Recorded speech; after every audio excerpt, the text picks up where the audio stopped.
একজন মানুষ তার জাতিকে কতভাবে না ডেকেছিলেন। তিনি তার জাতিকে দিন রাত আল্লাহর দিকে ডেকেছেন, কিন্তু তারা তো শোনেনি।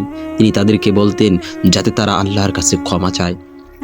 আল্লাহ বড়ই ক্ষমাশীল, কিন্তু তারা যেসব কানে তো নেয়নি, যাতে তার কথা না শুনতে হয়, তারা কানে আঙ্গুল ঢুকিয়ে রাখত, মুখ কাপড় ঢেকে নিত। এ হলো নূহ আলাইহিস সালামের কওম। দৃশ্যটা কল্পনা করুন তো। নবী করিম সাল্লাল্লাহু আলাইহি সাল্লাম তাদেরকে ডাকছেন, ক্ষমার দিকে ডাকছেন, তারা কানে আঙ্গুল ঢুকিয়ে মুখ কাপড় দিয়ে ঢেকে নবীর কথা না শুনে। তাহলে কতটা কষ্ট লেগেছিল নবীজির।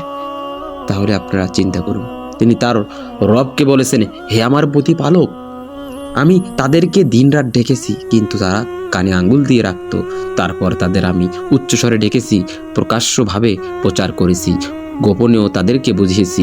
বোঝা যায় নূহ আলাইহিস সালাম আকুতিগুলো অনুভব করা যায়। কতভাবে না তিনি ডেকেছেন, তাদের কোনো পন্থা বাদ রাখেননি যাতে তাদের বোঝানো যায়। তবুও তারা বুঝতে চায়নি, বরং তারা অহংকার করেছিল।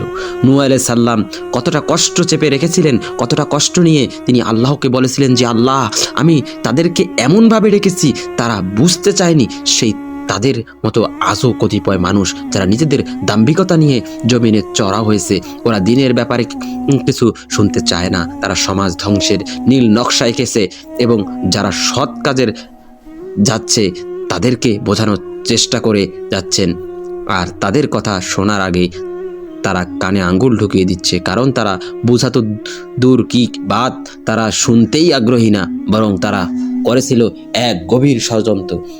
অতঃপর কি হয়েছিল? নূহ আলাইহিস সালাম বলেছিলেন, হে আমার রব, ভূপৃষ্ঠে বসবাসকারী কাফিরদের একজনও তুমি রেহাই দিও না। তুমি যদি তাদেরকে রেহাই দাও, তাহলে তারা তোমার বান্দাদেরকে গোমরাহ করে দেবে এবং কেবল পাপাচারী কাফির জন্ম নিতে থাকবে। বরং তারা ধ্বংস হয়েছিল, ডুবিয়ে দেওয়া হয়েছিল একদম। দাম্ভিকতা অহংকার চূর্ণ বিচূর্ণ হয়ে গিয়েছিল। হাতে গোনা কয়েকজন ঈমান নিয়ে সেই নৌকায় উঠতে পেরেছিলেন, যে আল্লাহ তাআলার আদেশে নূহ আলাইহিস সালাম তৈরি করেছিলেন। সেই নৌকা বানাতে দেখেও কাফিররা টিটকারি মেরেছিল, অথচ নৌকা বানানো হয়েছিল আল্লাহর আদেশে।